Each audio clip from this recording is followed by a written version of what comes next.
Good morning, all. I realize that in my reviews of science fiction TV series that I like, I have forgotten one of my absolute favorites, and I'm sorry I just never did this, but I'm referring to the brilliant British BBC science fiction comedy Red Dwarf. It was one of my absolute favorites. I am definitely a dwarfer, and I've loved it since its first premiere in 1988. It was written by Rob Grant and Doug Naylor, and it stars Craig Charles as Dave Lister, the last human being alive. Chris Barrie, as Arnold Rimmer, his snooty, stuck-up roommate who is always failing his astronavigation exam, and John Jules as Cat, a creature who evolved from Lister's cat over 3 million years, and Robert Llewellyn as Kryten, who is a mechanoid, a robot who his entire raison d'etre is to clean things. He just loves cleaning things. And Norman Lovett as Holly, who is the ship's computer, says, "I'm the ship's computer with an IQ of 6,000, the same IQ as 6,000 PE teachers." That was great. Both C.P. Grogan, her real name is Clare Grogan, and I'll explain that in a minute, and Chloe Annett as the character Christine Kachansky, who is Dave Lister's unrequited love interest throughout the series, and that has some interesting implications, and they have a lot of fun with that. It is now in its 12th series, and there's actually going to be a 13th, which is going to be 3 mini episodes, I think of half an hour each. It is in production but has not been completed as yet. They just finished a couple of years ago. The 12th season is really just one big episode. It's called Red Dwarf, The Promised Land, and they broke it into, I think, 6 episodes. And it talks about what happened to the cats after they left Red Dwarf, and I'll go back and explain that because I'm getting ahead of myself. The initial episode, called The End, is about Dave Lister, who is a third technician on the Jupiter Corporation mining ship Red Dwarf, which is this huge mining vessel that has a giant hydrogen ram scoop at the front and a huge engine at the back, and has at some time or other crashed into a meteorite which has become incorporated into the ship. His immediate superior, Dave's job is basically to fix like busted chicken soup machines and things like that, and his immediate superior is Arnold Rimmer, who's a second technician, who is constantly harassing him, and he's always saying, "Oh, Rimmer, you're such a smeghead." And he says, "Do you have any idea, Lister, the penalty for calling a superior officer a smeghead?" And then another officer comes along and says, "Oh, Rimmer, you are a smeghead." He says, "Your career is over." Cursing at him. They invented the word smeg because they wanted a curse which was generic, which didn't really mean anything, so they couldn't be censored, and they couldn't have people say, "Oh, this show is not for children." It's not for children, really. The themes are very adult, but they invented this word so people who are, a pain are not called anything nasty. They're called smegheads. And there's a very funny sequence later on where Lister is trying to corrupt Kryten and allow him to call Arnold Rimmer a smeghead. He's having a hard time at it, and there's some very funny stuff in there. In the first episode, The End, said we meet Lister and Rimmer as they're going about their duties, and Lister is suddenly summoned to the captain's office, and he doesn't understand why. And he's kind of flirting with this character, Christine Kachansky, who is played by, her actual name is Clare Grogan, but she couldn't use that because in Actors Equity, which is the British version of the Screen Actors Guild, you can only have one person with the same name. And there was another actress named Clare Grogan, so they called her C.P. Grogan for her initials in this. But Lister's kind of flirting with her, and she's sort of kind of half-heartedly flirting back. Obviously, she's not really terribly interested in him. But he says, "Why does the captain want to see me?" He says, "I think you're being awarded for bravery and diligence to duty." He says, "Really?" She says, "No, not really." Anyway, the captain calls him and says, "Lister, get in here." And he brings him into the office and says, "Have you got a cat?" And he says, "Cat? What cat?" He shows him a photograph of Lister holding a cat. He says, "This one." And he says, "Lister, not only are you so stupid to bring an unquarantined cat aboard, but you have a picture taken and have it developed in the ship's lab." He says, "Now, have you got a cat?" He says, "Yes, that one." He says, "Well, I want you to give it to me." He says, "Why?" He says, you know what it's like having unquarantined animals on board. You know what happened to the Oregon with the rabbits. He could get into anything. He could nibble a wire here and a wire there, and we'd be flying backwards. He said, he could get into Holly. He said, I want you to give me the cat. And he said, with respect, sir, we have a plan, me and the cat. We're going to go to Fiji and start a farm and raise horses.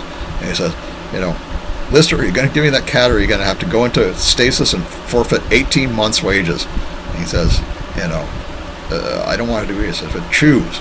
And then you see him being led off by another officer named Todd Hunter to the stasis chamber. He says, what's going to happen? Am I going to feel anything? He says, no, once you're inside the stasis chamber, you're a non-event. You're a non-event mass with a quantum probability of zero. He says, oh, that's simple, eh? They seal him into the stasis chamber. And then he wakes up and finds that everybody on the ship is gone. And he says to Holly, where is everybody, Holly? And he's seeing all these white powder piles. He says, they're dead, Dave. He says, what? Who's dead? Not Rimmer. He says, yes, Rimmer's dead. He's dead. Everybody is dead, Dave. And there's a funny scene. He keeps asking people's name. Not Holly, not Chen. Yes, Gordon Bennett. Yes, Chen. Everybody's dead. Everybody's dead, Dave. And he says, wait a minute, Holly, are you trying to tell me everybody's dead? He says, I never should have woken him up in the first place. And he says, and what's all this stuff? Why is it so messy around here? He's licking his fingers from this white powder. He says, that is catering officer Olaf Peterson. He goes, I've been eating half the crew. He says, how long was I in suspended animation? He said, well, I had to wait till the background radiation reached a safe level. He says, how long? He said, 3 million years. 3 million years! I still got that library book. It's just really hilariously funny stuff. And now Rimmer has come back, but as a hologram. And he's still having fun. He says, this is all your fault. I'm dead and it's your fault. He said, why is it my fault? He said, well, the dry plate blew and subjected the entire crew to a lethal dose of cadmium too. If you'd been alive, I'd have some help repairing the dry plate, and we'd all be alive.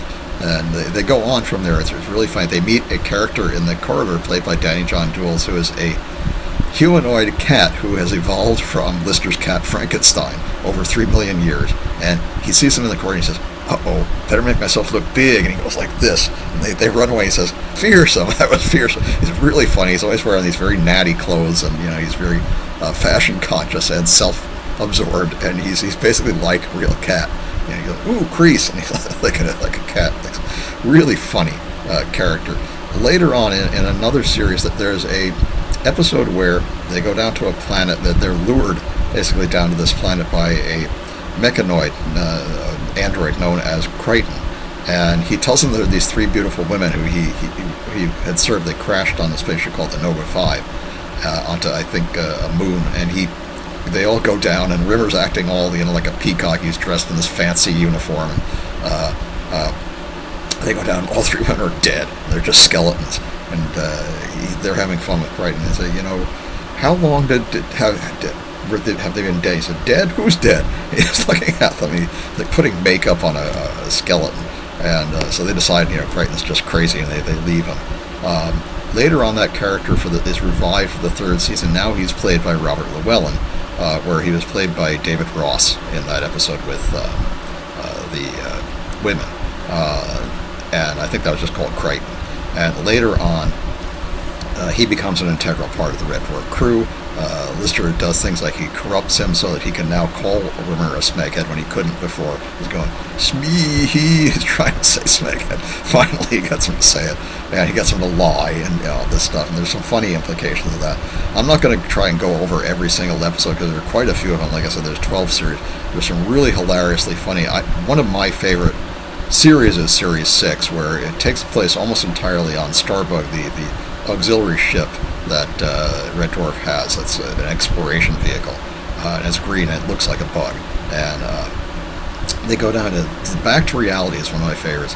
They go down to an ocean planet, and they are suddenly attacked by this enormous squid, which they refer to as the Despair Squid. And the ink strikes the ship, and they see Starbug explode, and then all of them wake up, and they're in hibernation chambers somewhere, and they don't understand what's going on. And this attendant, who is played by the wonderful Timothy Spall, is one of the best British actors, says, that tells them that they've been playing the total immersion reality game Red Dwarf, and they've only scored 4%. And he's saying, "Cole Blommy, what a bunch of tonks. No wonder you only scored 4%. And, he said, "What'd you think of the plan with the Nymphomaniacs?" They said, "What? What's that?" He says, "Oh, you didn't see that? Some people spend years on that." And they're going on and on about it. He said, "Did you find the secret message?" Said, "What secret message?" "The one in Rimmer's swimming in the eye in Rimmer's swimming certificate." And he says, "What eye? Rimmer can't swim." He says, "That's the clue, isn't it?" He says, "That's a clue." He says, "A blatant clue."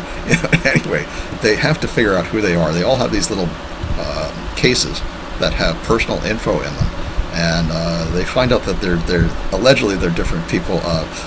Kryten is a character called Jake Bullet, and he thinks that sounds like a kind of tough guy, private detective who tells those pen pushers where to stick it. He said, or it could be that cybernetics division is just traffic control. And it turns out that that's true, and you just have a silly macho name, and it turns out that's the case.